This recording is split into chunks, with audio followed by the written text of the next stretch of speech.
Okay, I know it has been a very, very, very long time since I uploaded on this channel, but I just stopped. Not gonna lie, I got busy and I stopped. That's all. That's all I'm gonna say. If you want more explanation, there's a video I uploaded on the main channel about stuff like this, like why I was gone, all sorts of stuff like that. So go over there if you want to see more about that. Pretty much that just explains what I'm going to be doing going forward on the channel. I might as well just to keep it short here, just to give you a little summarized version if you don't want to go over there. I'm still going to upload videos every once in a while. Like for the off season, I'm going to continue just uploading as many videos as I can, and then when it comes to the season, we're going to be doing strictly speedy weekly recaps with a few special videos that are a bit more like intricate, complicated, more edited, you know what I'm saying? Kind of like the mock draft video that I did, the what's wrong with the Raptors video that I did. I was planning to do what's wrong with the Lakers video that I did, or I was planning to do what's wrong with the Lakers video, but I didn't do it, so here we are.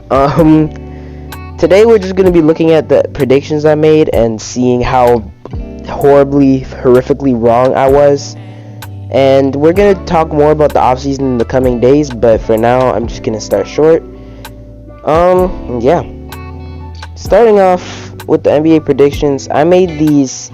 Last edit was on, well, I made them at the beginning of the year, but it says last edit was on January 23. It was probably just me making a spacer or something like that, but I really made these at the beginning of the 2021-2022 season. So the standings predictions I had were way off. I remember I made a whole 30 video series. I'm gonna do the same thing this year. I made a whole 30 video series for all the teams. I talked about each team for like at least 5 to 6 minutes, and yeah, I'm gonna do the same thing again this year, but yeah. That's it.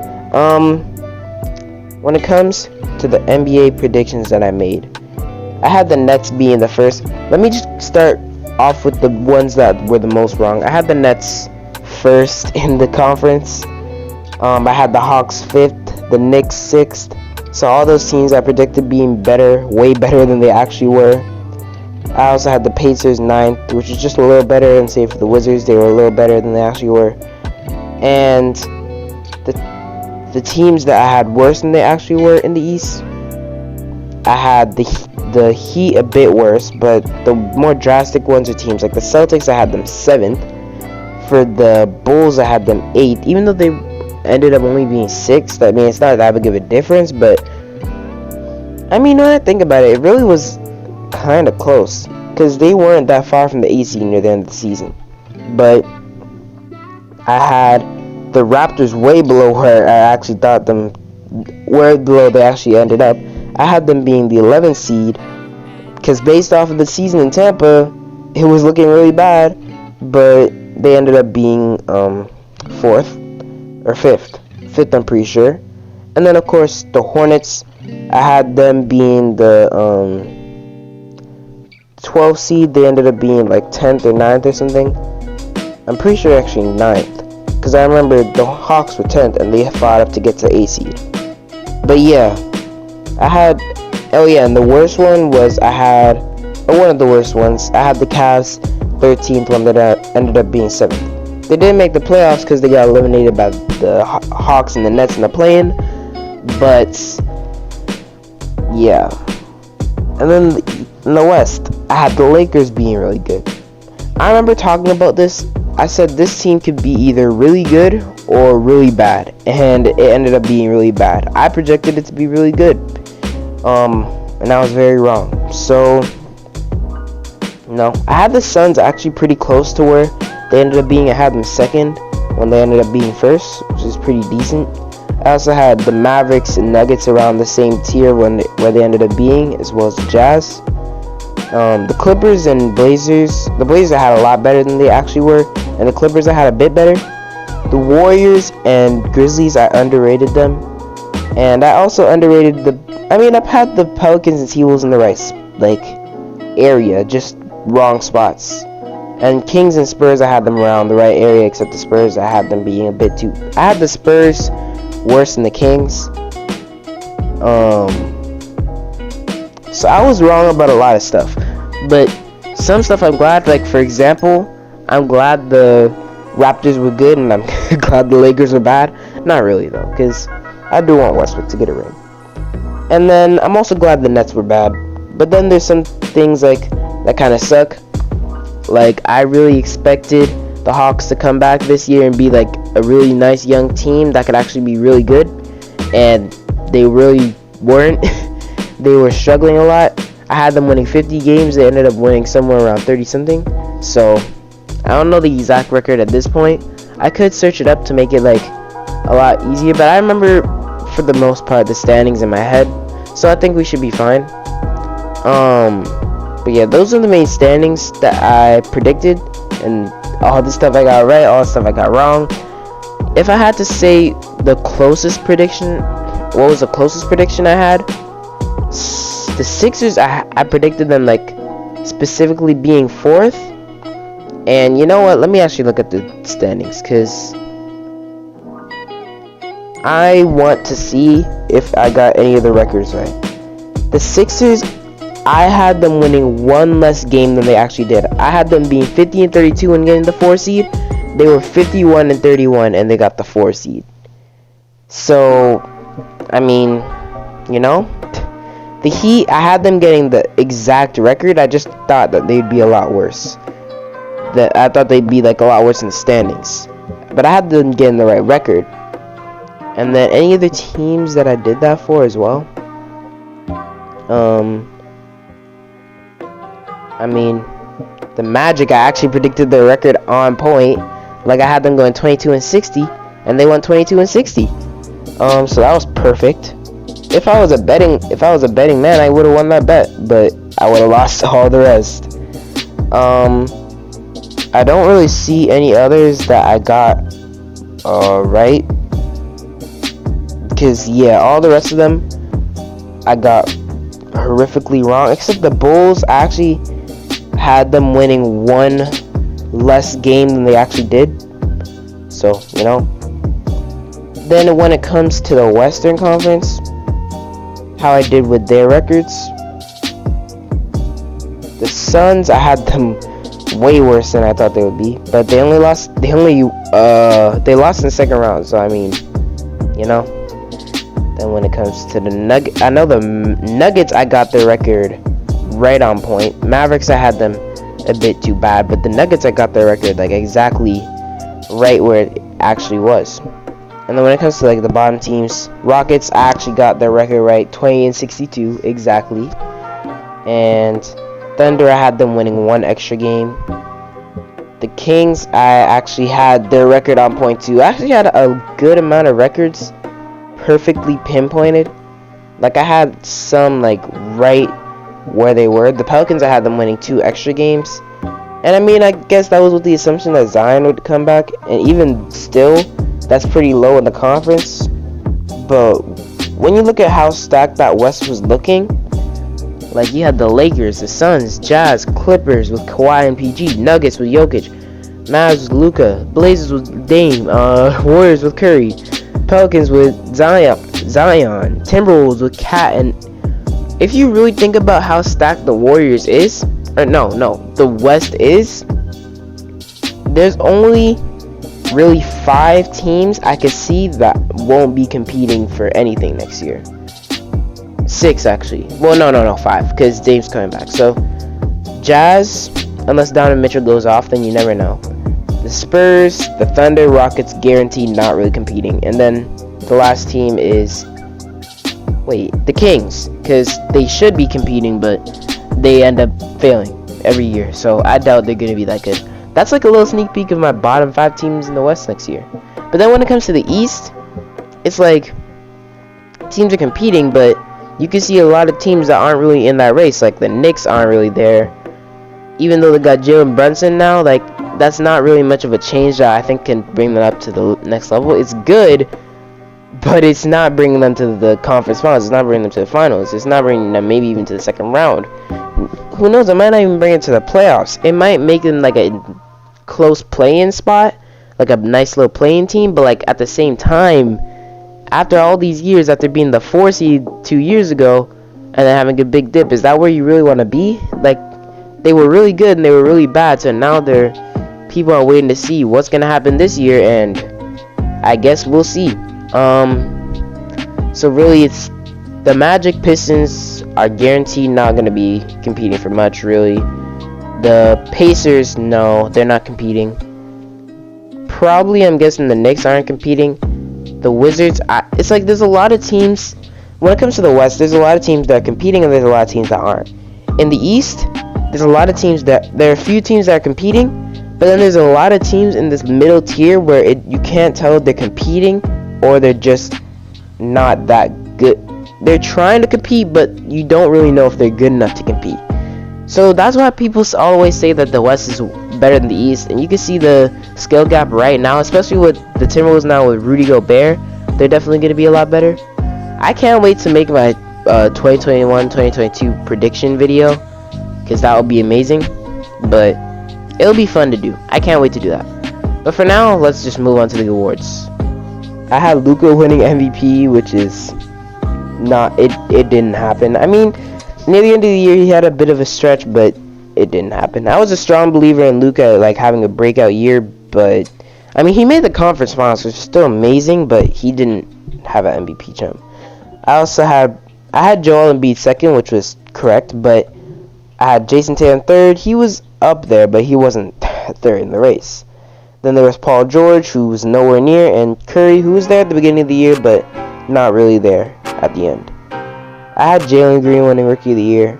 I mean, I had Scotty Barnes second, mainly because I was a Raptors fan, and I still am a Raptors fan.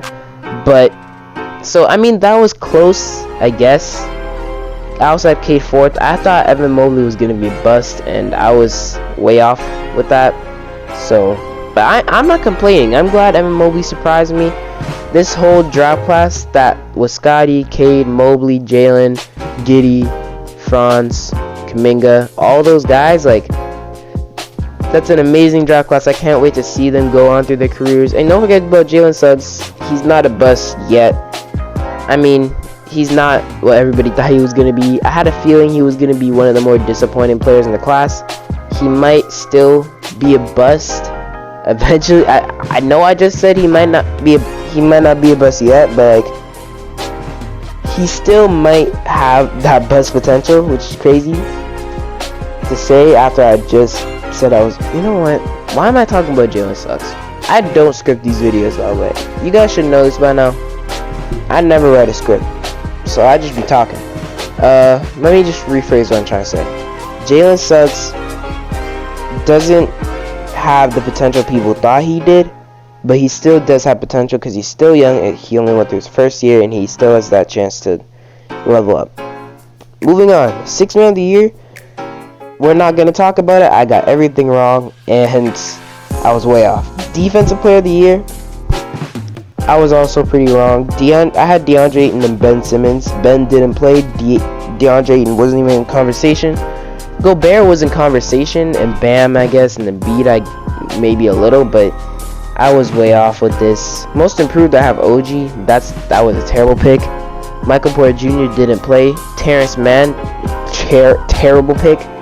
DeJounte Murray, I had him fourth, and I mean, that's actually a really good pick, because he ended up being, I think, second in the running for the award, but yeah, no. And Patrick Williams, but he got injured, so that sucked. And Coach of the Year, Steve Nash, Frank Vogel, two terrible picks. Monty Williams, pretty good pick. I think he's the one. No, was it him or Ime Udoka? I forgot, but then it's Eric Spoelstra and Jason Kidd.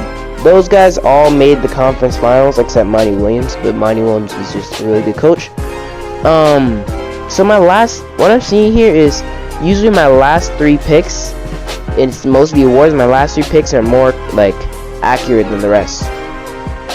But hey, I'm gonna just move to let me not even talk about All-Stars. I forgot most of the All-Stars. I mean, I had Kyrie here, but he didn't play. I said I think I put a little mark there because it was depending on if he got the vaccine or not. I did correctly predict that LaMelo was going to be an All-Star, and I did think VanVleet was going to be snubbed because of the little thing where you can't have that many guards. But so most of the All-Stars I actually got correct, except I didn't. Beal didn't make it, and Kyrie didn't make it. LaMelo did, and I got that correct, which was nice. Jaylen Brown didn't make it. Bam didn't make it, right? I'm pretty sure Bam didn't make it. Then there's also, yeah, the rest of the forwards I got right for the East. VanVleet made it, but I put him as a snub. Also, in the West, this is super embarrassing. I had Ja being a snub, which was a terrible pick, because I thought Dame was gonna actually play well, but Dame didn't play well, and he ended up barely playing, actually. But I had him being an All-Star. So if you switch out Dame for Ja, my guards for the West are actually really good picks. Unless, I'm pretty sure Chris Paul played in it, and Donovan Mitchell did. I think both of them did, if I'm correct. Because ain't no way one of them got snubbed. It'd be weird for either, like, one of them to get snubbed.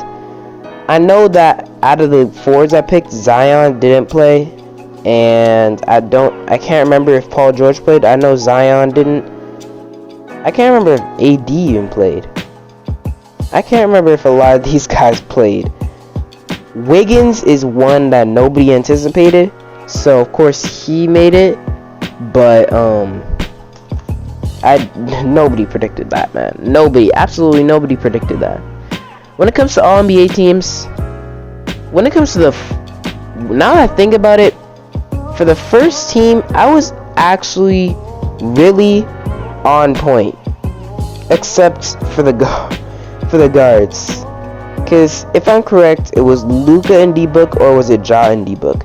I didn't have Ja anywhere near here, but I had Luka, Curry, and then Giannis, Tatum, and Embiid. So I got the forwards right. I just didn't get any of the guards right. And I'm also now realizing that all these forwards are out of the East, which is interesting. Then the second, but I had Embiid being the first team and Jokic being second team. So I guess I was wrong with that, but that one was like, it could go either way, but Jokic still got it. The second team I had Dame there, which is a terrible pick. I had Kevin Durant there, as I'm pretty sure he did make it. He was in MVP conversations at one point, but injuries, and he sat out, and it was bad. I also had Paul George here, who also sat out because of injuries. So a lot of these guys could have actually made these teams if it wasn't for injuries. But yeah, I was very, very wrong with a lot of these teams. I'm not even gonna get into all defensive and all rookie. I mean, yeah, I'm not even gonna get into that because it was terrible picks. I did not do good on this at all. So you know what? I'm just gonna end it here. If you enjoyed, please like, subscribe, share. I'm coming back to this channel for once.